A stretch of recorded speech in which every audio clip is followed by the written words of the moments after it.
రాబోయే ఎన్నికల్లో జనసేన కీలక పాత్ర పోషించబోతుందన్న టాక్ విస్తృతంగా ప్రచారంలో ఉంది.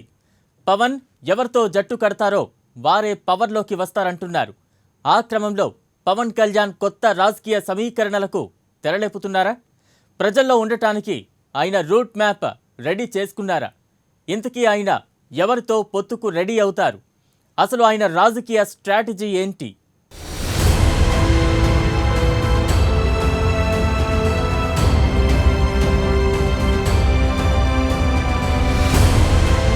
ఎన్నికల కోసం రాజకీయ పార్టీలు ముందుగానే సిద్ధమవుతున్నాయి. ఇప్పటికే అధికార వైసీపీ, ప్రధాన ప్రతిపక్ష టీడీపీలో ఎలక్షన్ కసరత్తు మొదలైంది. ఇక ఈ నెల 14న జరగనున్న పార్టీ ఆవిర్భావ సభ ద్వారా జనసేన అధినేత పవన్ కళ్యాణ్ సైతం ఎన్నికలకు సమాయత్తం కానున్నారు. ఈసారి పార్టీ ఆవిర్భావ సభ నిర్వహణను జనసేన నేతలు ప్రతిష్టాత్మకంగా తీసుకున్నారు. పార్టీ ముఖ్యనేత నాదెండ్ల మనోహర్ సభ ఏర్పాట్లను దగ్గరుండి పనులను పర్యవేక్షిస్తున్నారు. రాబోయే సార్వత్రిక ఎన్నికలకు పార్టీ శ్రేణులను సన్నద్ధం చేసే లక్ష్యంతో ఈ సభను నిర్వహిస్తున్నారు.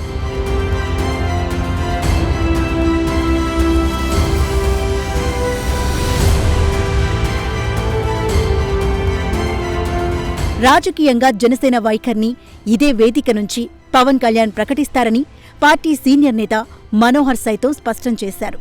ఎన్నికలే లక్ష్యంగా సభా ప్రాంగణానికి మాజీ ముఖ్యమంత్రి దామోదరం సంజీవయ్య చైతన్య వేదిక అని పేరు ఖరారు చేశారు. ఇప్పటికే సభ నిర్వహణ కోసం 12 కమిటీలు ఏర్పాటు చేశారు. అయితే ఈ సభ ద్వారా పవన్ ఇచ్చిన ప్రసంగాలకు భిన్నంగా భవిష్యత్ వ్యూహాలపైన స్పష్టత ఇస్తూ సాగుతుందని పార్టీ నేతలు చెబుతున్నారు. ఇప్పటికే బీజేపీతో పొత్తు కొనసాగిస్తున్న పవన్ కళ్యాణ్ ఆ పార్టీతో సంబంధాలపైన క్లారిటీ ఇవ్వనున్నారట.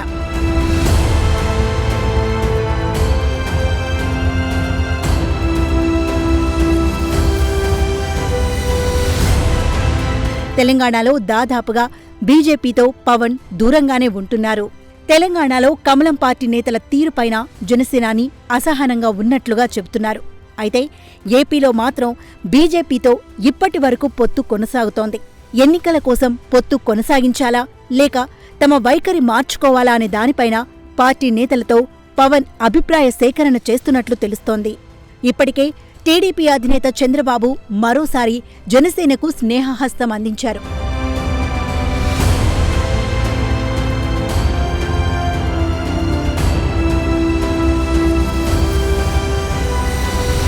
కానీ పవన్ మాత్రం ఇదంతా మైండ్ గేమ్గా కొట్టిపారేశారు. అందరితో చర్చించి పార్టీ ఆవిర్భావ దినోత్సవం నాడు పొత్తులపైన స్పష్టత ఇవ్వనున్నట్లు గతంలోనే పార్టీ నేతలకు చెప్పారు.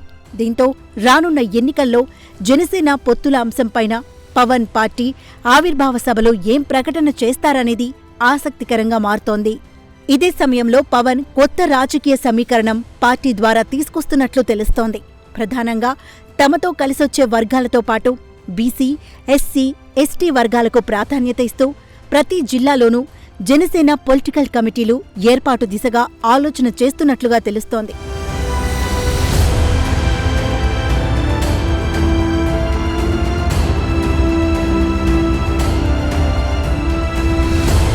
గత ఎన్నికల్లో కాపు సామాజిక వర్గ ఓట్ల విషయంలోనూ ఆశించిన స్థాయిలో పార్టీకి ఓటింగ్ జరగలేదని పార్టీ నేతలు చెబుతున్నారు. దీంతో ఈసారి కాపు నేతలతో పాటుగా బీసీ, ఎస్సీ వర్గాలకు ప్రాధాన్యత ఇస్తూ కొత్త సమీకరణం తెరమీదకు తెచ్చే ప్రయత్నం చేస్తున్నట్లుగా తెలుస్తోంది. వైసీపీ, టీడీపీ పార్టీలకు 2 సామాజిక వర్గాలు అండగా నిలుస్తాయనే ప్రచారంతో ఇతరులను ఏకతాటిపైకి తెచ్చే ప్రయత్నాలను పవన్ కళ్యాణ్ ఈ సభ ద్వారా ప్రారంభించే అవకాశం ఉందని చర్చ సాగుతోంది.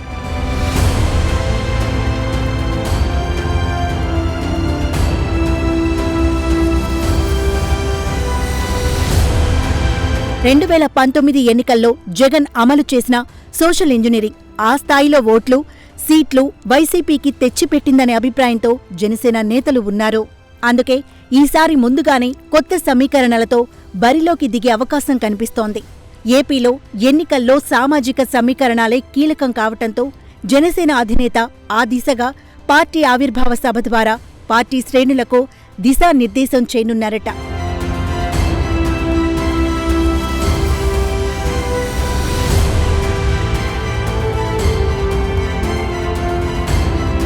అదే సమయంలో పవన్ కళ్యాణ్ ప్రజల్లోకి వెళ్లేందుకు డిసైడ్ అయ్యారని, ఆయన బస్సు యాత్ర చేసే అవకాశం ఉందని ప్రచారం సాగుతోంది. దీంతో పవన్ కళ్యాణ్ సుదీర్ఘంగా ఈ సభలో చేసే ప్రసంగంలో ఏ అంశాలు ప్రస్తావిస్తారు, ఎటువంటి ప్రకటనలు చేయబోతున్నారనేది ఆసక్తికరంగా మారుతోంది.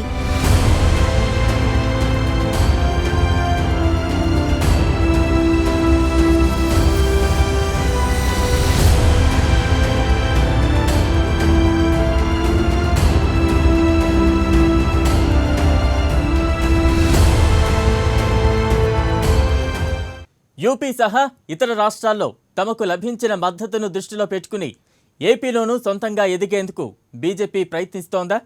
ప్రస్తుతం ఏపీ అధికార పార్టీ వైసీపీ పరోక్షంగా కేంద్రానికి మద్దతిస్తున్న ఎన్డీఏలో భాగస్వామి కాదు.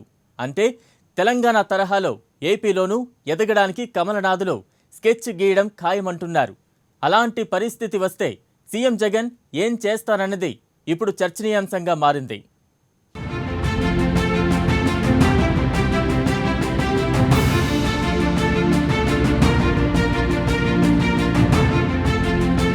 యూపీ సహా ఇతర రాష్ట్రాల్లో తమకు లభించిన మద్దతును దృష్టిలో పెట్టుకుని ఏపీలోనూ సొంతంగా ఎదిగేందుకు బీజేపీ ప్రయత్నిస్తే ఏం జరుగుతుంది? అలాంటి పరిస్థితి వస్తే సీఎం జగన్ ఏం చేస్తారన్నది మాత్రం ప్రస్తుతానికి అంతుపట్టని విషయమే. రాజకీయ నేతలకు ముందస్తు వ్యూహాలు ఉంటాయి. పలు అంశాల్లో వ్యూహాత్మకంగా వ్యవహరిస్తేనే భవిష్యత్తులో విజయాలు దక్కడంతో పాటు ఇబ్బందులు రాకుండా ఉంటాయి. తాజాగా ఈ రకమైన భవిష్యత్తు వ్యూహాలను దృష్టిలో పెట్టుకుని ఏపీ సీఎం జగన్ రాజకీయంగా ముందుకు సాగుతున్నారా అన్న చర్చ మొదలైంది.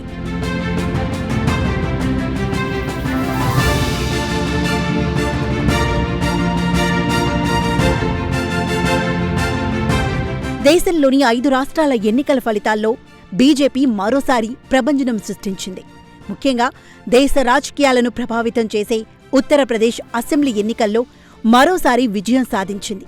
అయితే యూపీలో బీజేపీ గెలుపును ముందుగానే ఊహించారో లేక అక్కడ ఆ పార్టీ ఏ రకమైన ఫలితాలు సాధిస్తుందో అని వెయిట్ చేశారో తెలియదు. కానీ బీజేపీ విషయంలో ఏపీ సీఎం జగన్ వ్యూహాత్మకంగా వ్యవహరించారనే టాక్ ఏపీ రాజకీయ వర్గాల్లో వినిపిస్తోంది.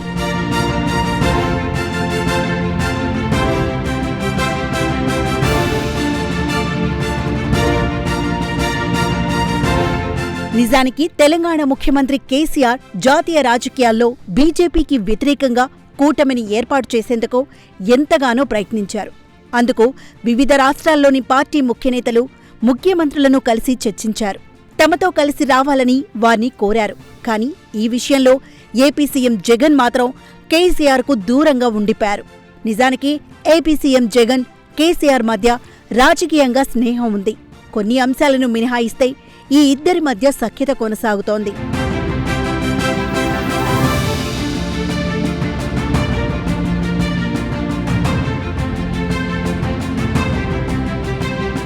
సీఎం జగన్ మాత్రం కేసీఆర్ బీజేపీ వ్యతిరేక వైఖరి విషయంలో దూరం పాటించారు. ఈ విషయంలో కేసీఆర్కు జగన్ నుంచి ఎలాంటి మద్దతు లభించలేదు. బీజేపీకి వ్యతిరేకంగా కేసీఆర్ పోరాడుతుంటే ఏపీ సీఎం జగన్ మాత్రం ఈ విషయంలో సైలెంట్గా ఉంటూ వచ్చారు. ఈ విషయంలో ఏమాత్రం తొందరపడలేదు. పైగా కేంద్రంతో తమ ప్రభుత్వ, రాష్ట్ర అవసరాల కోసం సఖ్యతను కొనసాగిస్తూ ముందుకు సాగారు.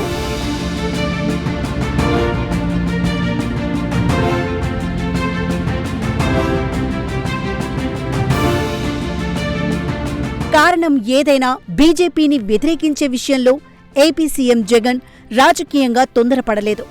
ఇదే ఇప్పుడు సీఎం జగన్కు కలిసి వచ్చిన అంశమని, ఆయన కూడా రాజకీయాల్లో వ్యూహాత్మకంగా వ్యవహరిస్తున్నారనే దానిపై ఓ నిదర్శనమని పలువురు చర్చించుకుంటున్నారు.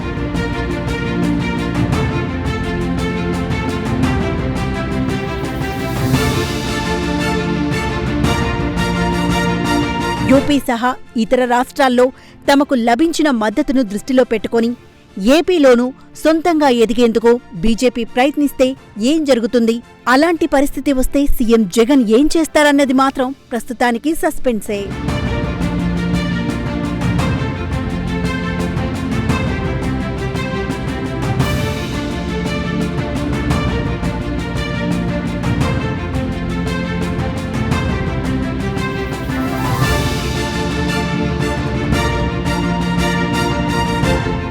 ఆంధ్రప్రదేశ్ రాజకీయాల్లో జనసేనాని పవన్ కళ్యాణ్పై హాట్ చర్చ జరుగుతూనే ఉంటుంది. ఆయన స్ట్రాటజీలపై ఎప్పుడూ డిస్కషన్ ఉంటూనే ఉంటుంది. ఎవరు కాదన్నా అవునన్నా పవన్ ఫ్యాన్స్ బలాన్ని కాదనలేం. అందుకే వచ్చే ఎన్నికల్లో పవర్ స్టార్ స్టామినాపైనే అందరి దృష్టి పడుతోంది. రాష్ట్ర విభజన తర్వాత ఎన్నికల్లో జనసేన అసలు పోటీనే చేయలేదు. రెండో ఎన్నికల్లో బీజేపీతో పొత్తుతో బరిలోకి దిగిన ఆశించిన ఫలితాలు రాలేదు. మరి వచ్చే ఎన్నికల్లో జనసేనాని ఏం చేయబోతున్నారు? అసలు ఆయనకున్న బలమేంటి?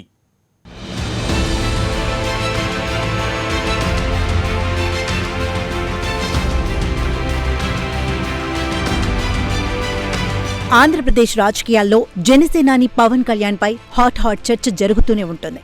ఆయన నిర్ణయాలు, పర్యటనలపై అందరి దృష్టి కేంద్రీకృతమై ఉంటుంది. 2014 ఎన్నికల్లో పరోక్షంగా కీలక పాత్ర పోషించిన పవన్ కళ్యాణ్ 2019 ఎన్నికల్లో ప్రత్యక్ష ఎన్నికల బరిలో దిగారు. ఓసారి టీడీపీ, బీజేపీ కూటమి గెలుపు కోసం ఎన్నికలకు దూరంగా ఉన్న పవన్ కళ్యాణ్ 2019లో పోటీకి దిగి ఓటమిని ఎదుర్కోవాల్సి వచ్చింది.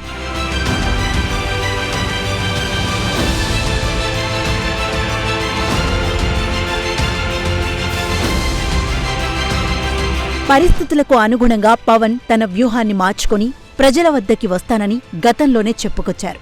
ప్రస్తుతం పవన్ రాజకీయంగా ఎత్తుగడ వేసేందుకు సిద్ధమవుతున్నారట. జన సైనికుల్లో పవన్ తీసుకోబోతున్న నిర్ణయంపై చర్చ సాగుతోంది. పొలిటికల్ పార్టీలలో సైతం ఆ అంశం పదే ప్రస్తావనకు వస్తోంది. అసలు పవన్ స్ట్రాటజీ ఏంటి? పొలిటికల్ నగర్లో పవన్పై సాగుతున్న కథ ఏంటనేది ఆసక్తికరంగా మారింది.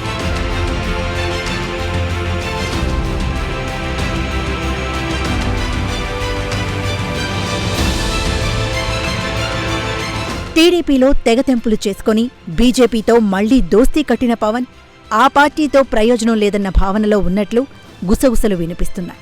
కేంద్ర ప్రభుత్వ నిర్ణయాలు, స్టీల్ ప్లాంట్ ప్రైవేటీకరణ, గ్యాస్, పెట్రోల్ వంటి ధరలపై రాష్ట్ర ప్రజల్లో బీజేపీపై వ్యతిరేకత రావడం వంటి అంశాలపై పవన్ చర్చిస్తున్నారట. వచ్చే ఎన్నికల్లో బీజేపీతో కలిసి పోటీ చేసినా, టీడీపీతో జతకట్టినా తనకే దెబ్బ పడుతుందని భావిస్తున్నారట.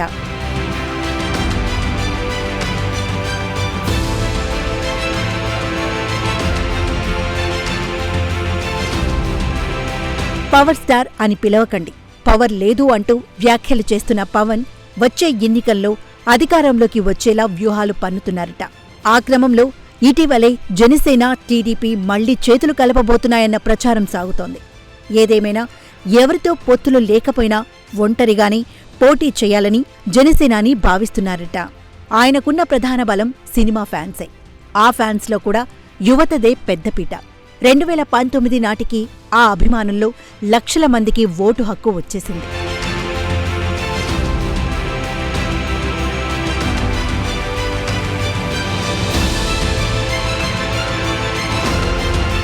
అప్పట్లో 14-15 ఉన్న పిల్లలంతా ఇప్పుడు ఓటు హక్కు వచ్చింది.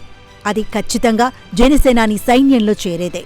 అదీకాక గత ఎన్నికల్లో అటూ ఇటూ చూసిన కాపు సామాజిక వర్గం ఇప్పుడు సంఘటితంగా పవన్ వైపు చూస్తోందంటున్నారు. రాష్ట్రంలో కాపు సామాజిక వర్గం ఓటు బ్యాంక్ బలమెంతో అందరికీ తెలిసిందే. ఇప్పటివరకు రాష్ట్ర రాజకీయమంతా కమ్మ, రెడ్డి వర్గాల మధ్య తిరుగుతూ వస్తోంది. ఇలాంటి తరుణంలో తమ సామాజిక వర్గానికి ప్రాధాన్యతపై కాపులు ఫోకస్ చేస్తున్నారంటున్నారు.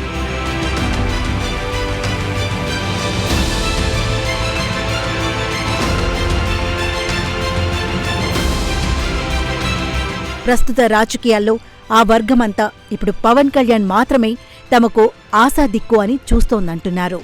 ఇక సినీ ఇండస్ట్రీ పరంగా చూస్తే భీమ్లా నాయక్ సినిమా రిలీజ్ సందర్భంగా జగన్ సర్కార్ వ్యవహరించిన తీరుతో సహజంగానే పవన్పై సానుభూతి పెరిగిపోయింది. లేటెస్ట్గా రాధేశ్యామ్ మూవీ రిలీజ్కి రాష్ట్ర ప్రభుత్వం బాగానే వెసులుబాట్లు కల్పించింది. దాంతో పవన్పై సింపతి మరింత పెరిగిందంటున్నారు. ఇన్ని ఈక్వేషన్ల మధ్య పవన్ కళ్యాణ్ పొత్తులు లేకుండా ఒంటరిగా బరిలోకి దిగినా హిట్ కొడతారన్న టాక్ వినిపిస్తోంది.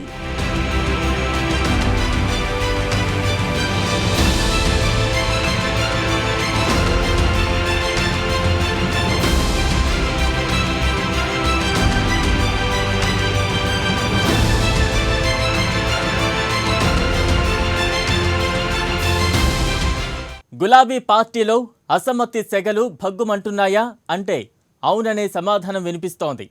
అసమ్మతి నేతలు అంతా ఒకే గూటికి చేరుకోవడం ఇప్పుడు హాట్ టాపిక్గా మారింది. సొంత సెగ్మెంట్లో సీఎం కేసీఆర్ బహిరంగ సభకు సైతం డుమ్మా కొట్టిన ఓ నేత ఉమ్మడి ఖమ్మం జిల్లాలోని అసమ్మతి నేతలతో భేటీ కావడం ఇప్పుడు రాష్ట్ర రాజకీయాలలో చర్చనీయాంశంగా మారింది. అసలు ఆ నేతలు ఎందుకు భేటీ కావాల్సి వచ్చింది? వారిని ఆ పార్టీ అధిష్టానం పట్టించుకోకపోవడంతో పార్టీ మారేందుకే భేటీ అయ్యారా అనే అనేక సందేహాలు మొదలయ్యాయి.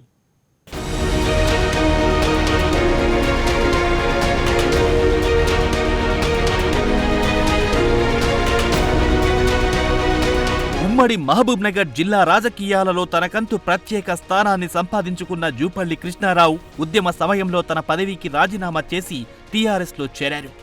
సీఎం కేసీఆర్ తొలి కేబినెట్ మంత్రిగా జూపల్లి కొనసాగారు. 2018 ఎన్నికల్లో జూపల్లి ఓటమి పాలయ్యారు. తనపై గెలిచిన హర్షవర్ధన్ రెడ్డిని టీఆర్ఎస్లో చేర్చుకోవడంతో అధిష్టానంపై జూపల్లి గుర్రుగా ఉన్నారు. తర్వాత పార్టీ కార్యక్రమాలలో పాల్గొంటూ సొంత నియోజకవర్గంలోని కొల్లాపూర్ మున్సిపాలిటీలో రెబల్ అభ్యర్థులుగా మున్సిపాలిటీతో పాటు స్థానిక సంస్థల ఎన్నికలలో తన అనుయాయులను గెలిపించుకున్నారు.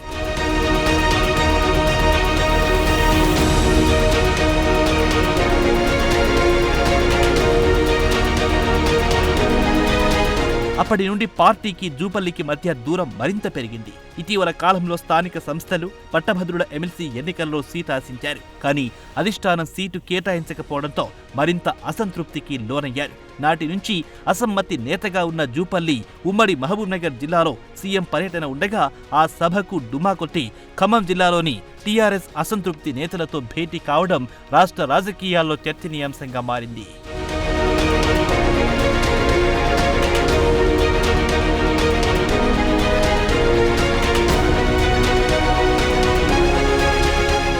మాజీ మంత్రి తుమ్మల, మాజీ ఎంపీ పొంగులేటితో పాటు పిడమర్తి రవితో జూపల్లి కృష్ణారావు దమ్మపేట మండలం గండగలపల్లిలోని తుమ్మల నాగేశ్వరరావు నివాసంలో ప్రత్యేకంగా భేటీ అయ్యారు. సుమారు 3 గంటల పాటు జరిగిన భేటీలో అనేక అంశాలు చర్చించినట్లు తెలుస్తోంది.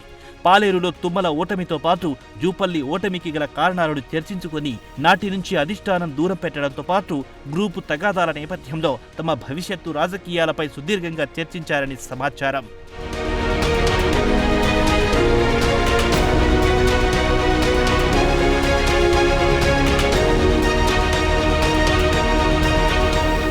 మాజీ ఎంపీ పొంగులేటి శ్రీనివాసరెడ్డి సైతం జిల్లాలో జరుగుతున్న రాజకీయ పరిణామాలపై చర్చించారని, పినపాకలో ఈ మధ్య చోటు చేసుకున్న పరిణామాలపై ప్రస్తావనకొచ్చిందని తెలుస్తోంది.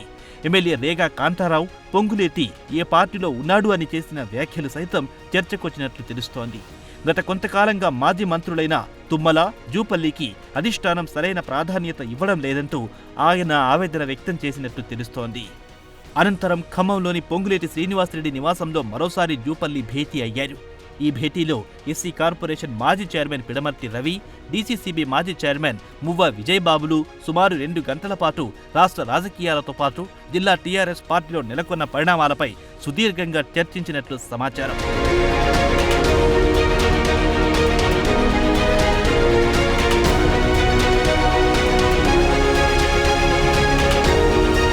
ఈ సందర్భంగా పొంగులేటికి కావాలనే టీఆర్ఎస్ పార్టీ అధిష్టానం గడిచిన పార్లమెంట్ ఎన్నికల్లో టికెట్ ఇవ్వకుండా పక్కన పెట్టిందనే చర్చ సైతం సాగిందంట.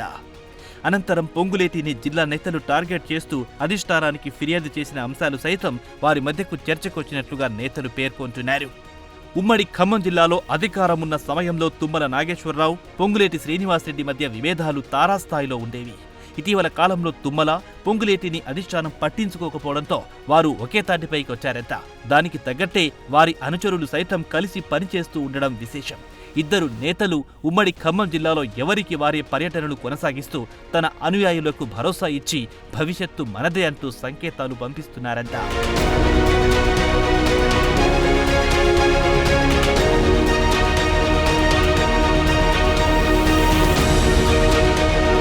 కొంతకాలంగా పొంగులేటి, తుమ్మల పలు సందర్భాలలో అధిష్టానం తీరుపై అసంతృప్తిని వెళ్లగక్కుతూ వస్తున్నారు. ఇటీవల ఇరువురు నేతలు తమ అనుయాయులపై సొంత పార్టీ నేతలే కేసులు పెట్టి ఇబ్బంది పెడుతున్నారంటూ, ఇలాంటి సంస్కృతిని తాము రాజకీయాలలో ఎన్నడూ చూడలేదంటూ ఆవేదన వ్యక్తం చేశారు. ఓ సందర్భంలో తుమ్మల అభివృద్ధి కోసమే రాజకీయాలు చేశాను, కానీ రాజకీయాల కోసం రాజకీయం చెయ్యలేదంటూ ఘాటుగా స్పందించారు. భవిష్యత్తులో తాను పాలేరు నుంచి పోటీ చేసి తీరుతానంటూ ప్రకటన చేయడం పార్టీ వర్గాల్లో దుమారం రేపింది. మరోపక్క పొంగులేటి సైతం పోటీ చేసి తీరుతానంటూ చెప్పుకొచ్చారు.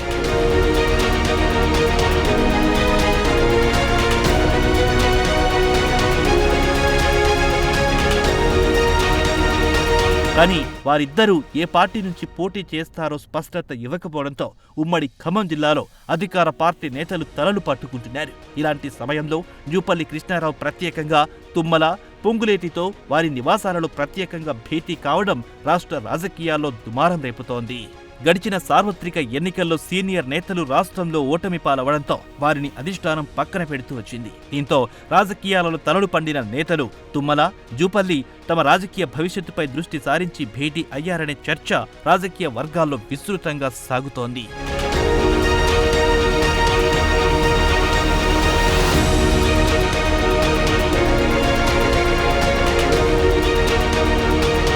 అయితే వారు పార్టీ మారితే మాత్రం రాష్ట్ర వ్యాప్తంగా టీఆర్ఎస్కి భారీ ఎదురు దెబ్బ తగిలే అవకాశాలున్నాయంటున్నారు విశ్లేషకులు. ఓ పక్క ముగ్గురు నేతలు కాంగ్రెస్, బీజేపీలతో టచ్లో ఉన్నట్లుగా కొంతకాలంగా ప్రచారం సాగుతుండగా ఈ భేటీ ప్రాధాన్యతను సంతరించుకుంది.